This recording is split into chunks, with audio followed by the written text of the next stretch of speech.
It started with a simple request on that crisp October morning in Burlington, Vermont. "Drive me to that old diner in Renshaw, my husband," Ethan had said, his voice casual as he sipped his black coffee in our kitchen. 12 years of marriage had taught me his rhythms, the way he'd fiddle with his watch when something weighed on him. But that day, I brushed it off as another one of his investment pitches. Ethan was always chasing shadows in the market, promising the big score that would let us retire early. I was Laura Hayes, a sharp-eyed forensic accountant at Vanguard Analytics, where I spent my days dissecting corporate ledgers for red flags. Numbers were my sanctuary. They never betrayed you like people could. But Ethan?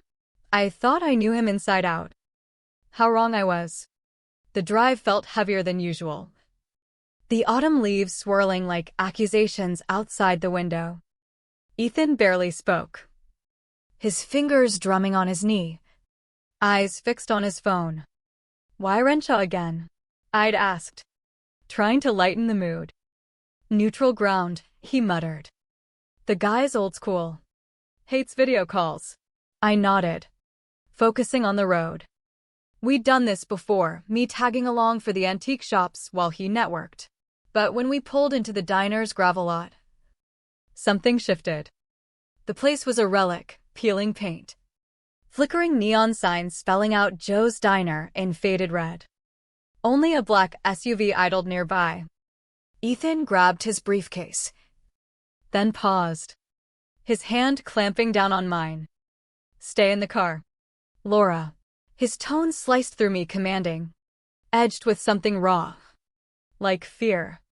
In all our years, he'd never ordered me like that. It hung there, unspoken, a crack in the facade of our life. I watched him stride toward the diner, shoulders tense, disappearing through the creaky door. The silence in the car pressed in, thick and suffocating. My mind raced. Was it a deal gone sour? An affair? No. Ethan wasn't the type, or so I'd convinced myself. 3 minutes ticked by like hours. Screw this, I thought, stepping out into the chill. I needed air, coffee, anything to shake the unease. That's when they appeared, 2 men emerging from the SUV, suits crisp against the rural backdrop. One broad-shouldered, the other wiry and sharp-featured. They fixed on me like predators spotting prey. "Mrs. Hayes," the wiry one called, his smile cold as steel. Right on time for the drop-off. My stomach dropped. "Who are you? Where's Ethan?" The broad one chuckled, a gravelly sound that raised the hairs on my neck. "Your hubby's already ghosted back door. 2 minutes ago. Said you'd have what we need." I backed toward the car, heart pounding. "I don't know what you're talking about." They exchanged glances. "Check the trunk, sweetheart. Spare tire well. And tell Ethan his little stunt buys him 48 hours.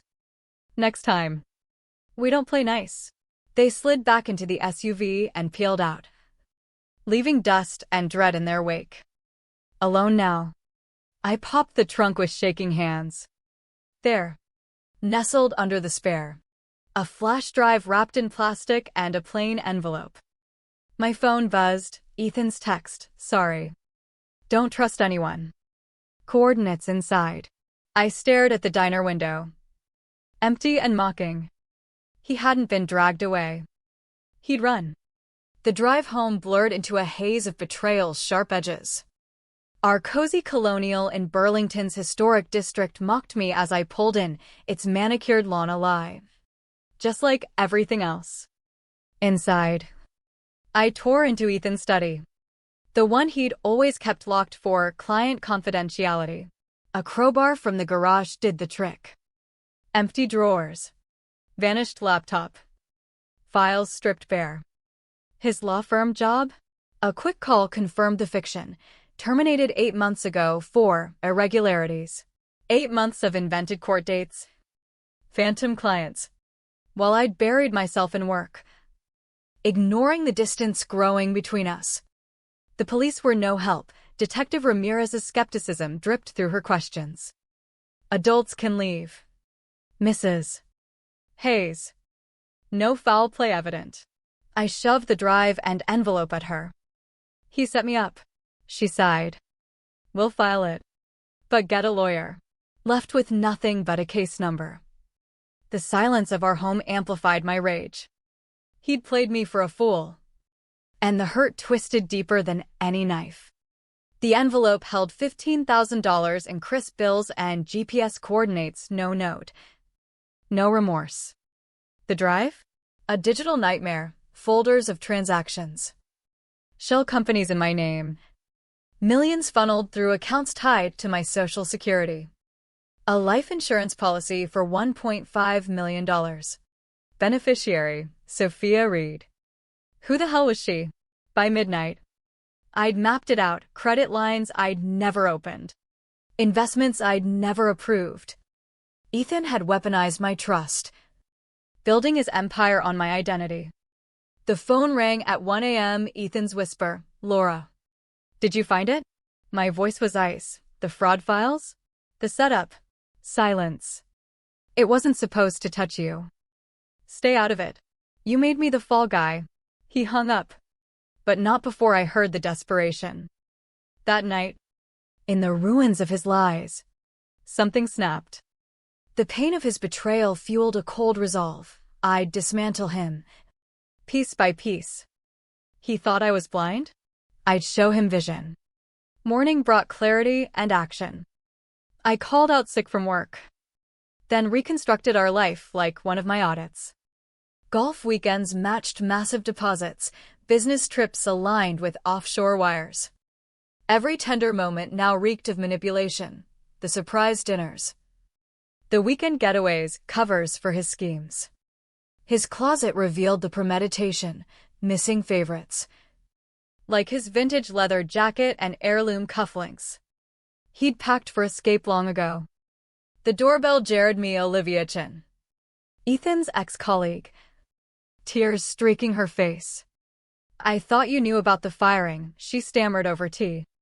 Discrepancies in client funds. And there was a woman. Sophia. She showed up claiming to be his fiancée. The name hit like a gut punch. Olivia showed photos of forged docs. False billables. Ethan hadn't just cheated. He'd scripted a parallel existence, using my dead father's memory as an alibi for his secrecy. Your dad was ill, he said. You were stressed. Dad had passed 5 years back. The betrayal burned hotter, twisting grief into fury. The storage unit at the coordinates was in Albany. Rented under Evan Hart Sloppy, using his middle name. Inside, boxes of ledgers, burner phones, a wardrobe of luxury he never wore at home. A safe. Combo our anniversary, arrogant to the end. Passports, one fake. His photo. Cash stacks. And a journal. Last entry, Laura's perfect, sharp but oblivious. Tomorrow. She delivers. I vanish. All trails loop back to her. Should have stayed put. The words seared, oblivious. Perfect mark. The hurt morphed into a simmering vengeance. He'd scripted my ruin. I'd rewrite his ending. Sophia's address led to a sleek loft in Brooklyn's Williamsburg. I staked it out from a rental car, watching her, elegant, in nurse scrubs, move through her evening routine. At 9 p.m., she left. I slipped in. Lockpicking skills courtesy of online desperation. The place screamed affluence, marble counters. Art pieces we'd never afforded. Photos everywhere, Ethan and Sophia in Bali. Paris. Places he'd dreamed of with me. His voice from the bedroom, babe. He emerged, rumpled in sleepwear I'd gifted him. Shock froze us. Laura. How? Followed your crumbs. Evan, or is it Ethan tonight? I waved the journal. Smart but oblivious. Huh. He collapsed on the sofa. Explanations tumbling. It started small, quick flips. Your credit was gold. I meant to cut you in. Lies. And Sophia? The policy.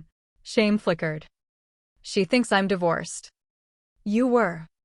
Unstable. The pain peaked. But I channeled it. Write it all down. Every detail. Or I call the feds. He complied. Pen shaking. As Sophia's key turned. She walked in. Froze. You're the crazy ex. I smiled thinly. Meet your fiancé's wife. Chaos erupted behind me as I left with his confession. The silence of betrayal had shattered. Now came the storm. Back home. I fortified my case, timelines, traces, emails revealing options for if I became a liability. A chilling thread about the Vermont State Employees Retirement Fund, target for their final heist. My cousin was a state worker. This hit personal. Then the FBI call, Agent Torres. Your name's all over East Ridge Ventures fraud. I met her. Laying out everything confession. Drives. Proofs of my alibis. Immunity I demanded. She nodded. You're a witness. Not suspect. But Ethan's cutting a deal. Pinning you. Of course. I countered with tax forms he'd altered post-signature. His initials damning him. Torres grinned. This flips it. Ethan called. Pleading, we protect each other. Like you protected me? I hung up. The hurt drove me. No more silence. Weeks later.